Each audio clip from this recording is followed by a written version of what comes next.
I'm Mark. And I'm Josh. And this is Alter Ego Comics TV for the week of July 1st, 2015.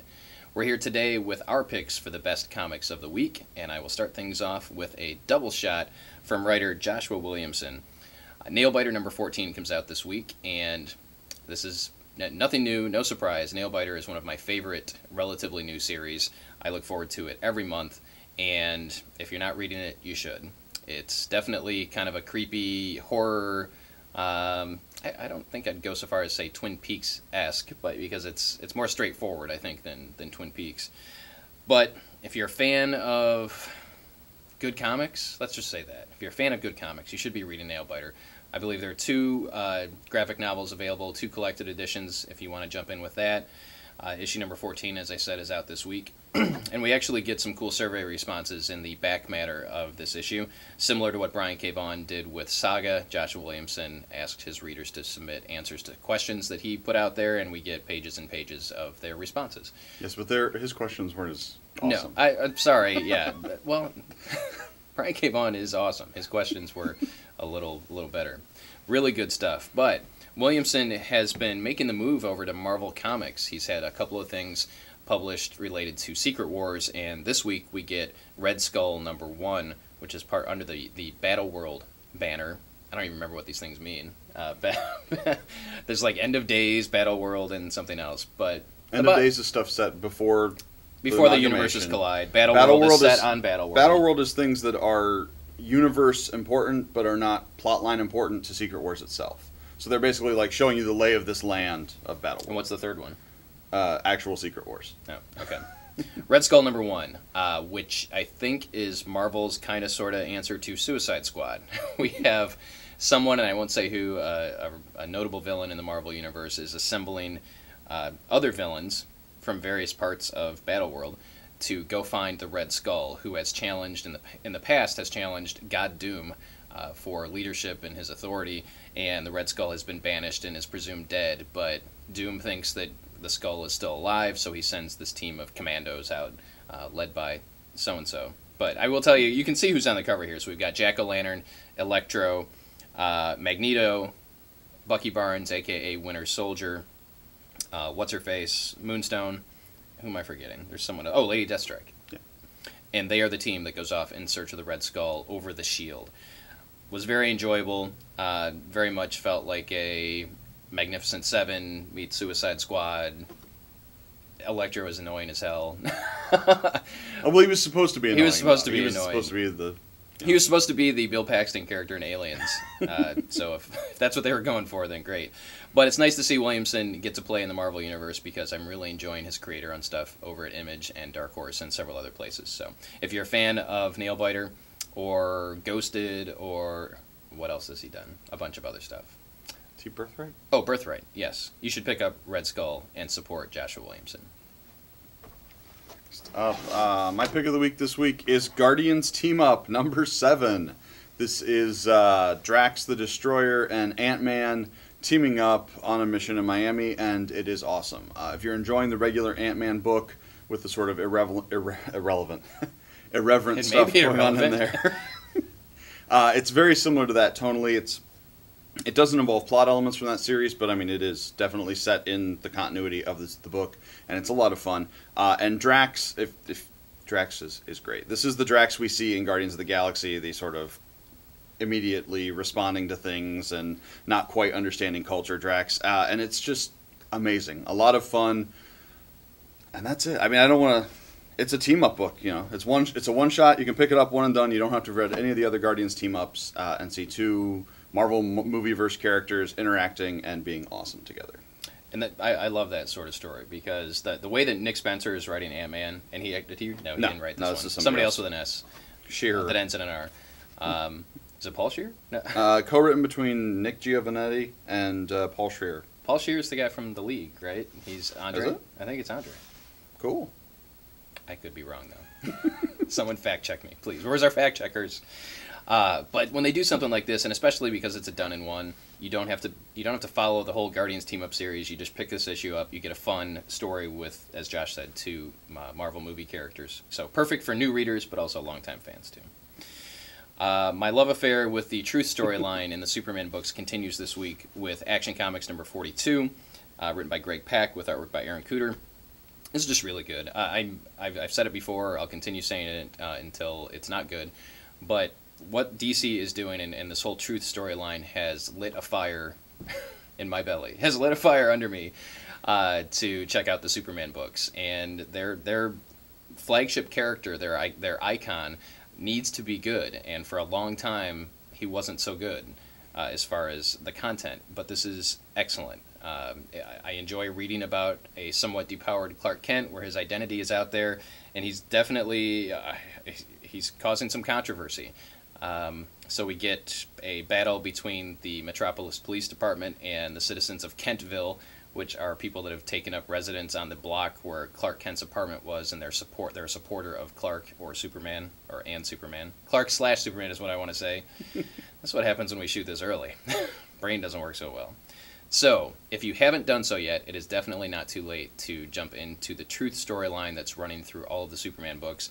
And I would say you don't even need to pick up all of them. Pick and choose the titles that you like, whether it's Action Comics or Superman, Superman Wonder Woman, Superman Batman. But I think Action and Superman are the two that you probably want to stick with to follow it.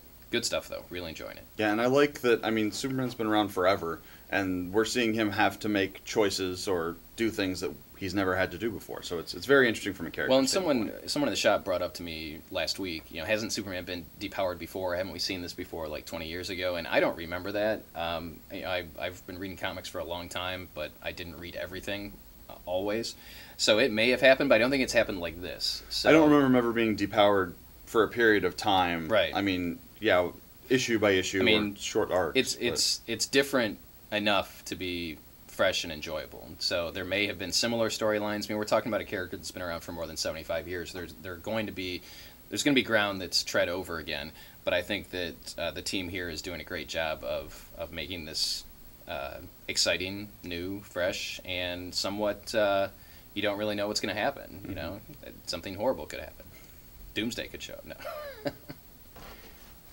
No. Next up, we've got two quick hits. I've got the Onyx, Starborn, the Onyx #1. I think it's just called Onyx #1. Yeah, I think it's. But it has this awesome retro cover that says Starborn on it, so whatever. This is a new one from IDW, written by Chris Real and drawn by Gabriel Rodriguez. Why do I know that name? Lock and Key. Lock and Key. Artist on Lock and Key. Love Lock and Key. And Nemo in Slumberland. Yeah. Slumber. That's what it's called, right? Yes, Little it is. Nemo in Slumberland? It's a funny word. Slumber. So Onyx is the story of it's a little ways in our future. We've got some technology we don't have. There's some psionics active, things like that. But something comes crashing to the Earth that destroys a bunch of stuff, and they send out a team of specialists to engage, and we meet Onyx, a space knight, basically. He's a person in armor with energy weapons, and they are on a quest to stop this thing that has crashed into the planet.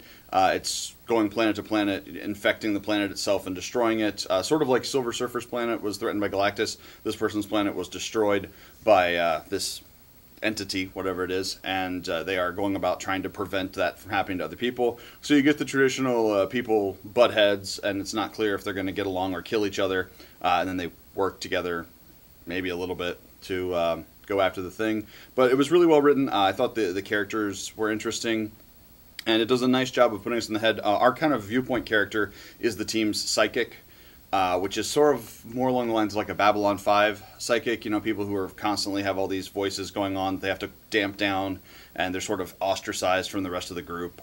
So it was a very interesting viewpoint character, and I just really enjoyed it. It was a fun first sci-fi issue. And I want to mention again, Gabriel Rodriguez artwork. Yes.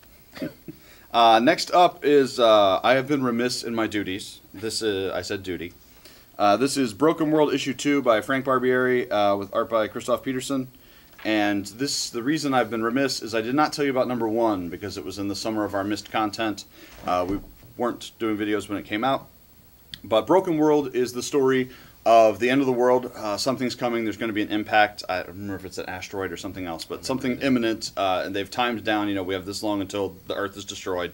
So they have created these rocket ships, sort of arcs, to send people off the planet to safety.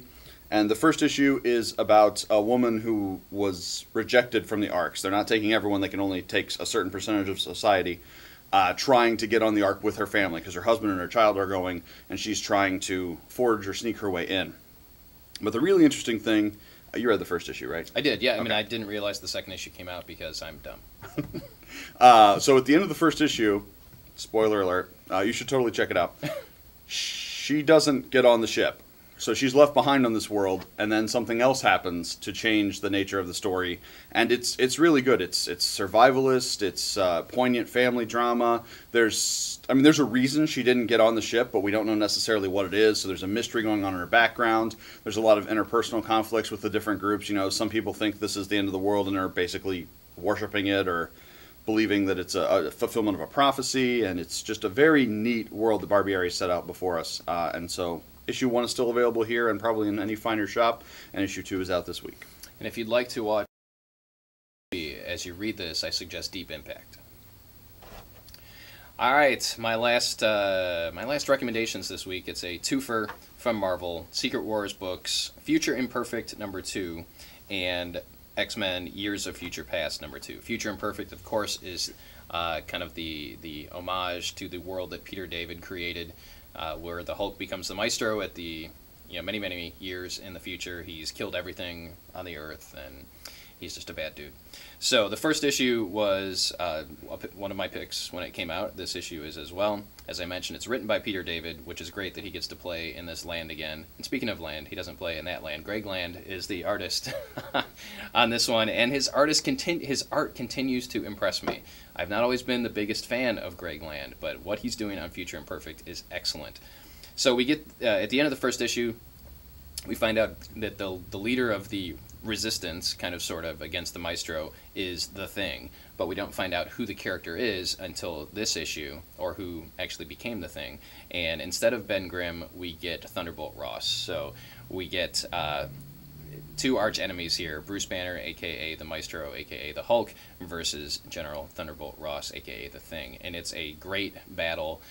We get other characters that showed up in the first issue, including Ruby Summers.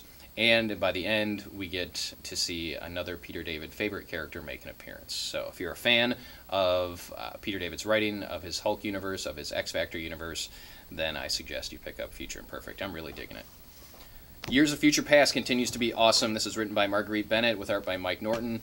And if you like the storyline of X-Men Days of Future Past, not necessarily the movie, I'm talking about the original comics source material, then you want to pick this one up too. We get that team, which is Kitty Pryde and Peter Rasputin and their daughter Chrissy, plus Wolverine and his son Cameron. We don't know who the mother of Cameron is, but I'm sure we may find out somewhere down the road. Who else is in here? We get to see what Angel's been up to. Mm-hmm. He's kind of been leading this underground haven for mutants. Just really good stuff. And again, a tip of the hat to Mike Norton. He's been drawing comics for a long time, but I think he's doing some really amazing work here. He's the artist on Revival, if you are reading that book over at Image. But he's done lots of different stuff, and I think he's doing an amazing job here. So not a disappointment in the second issues of these two series.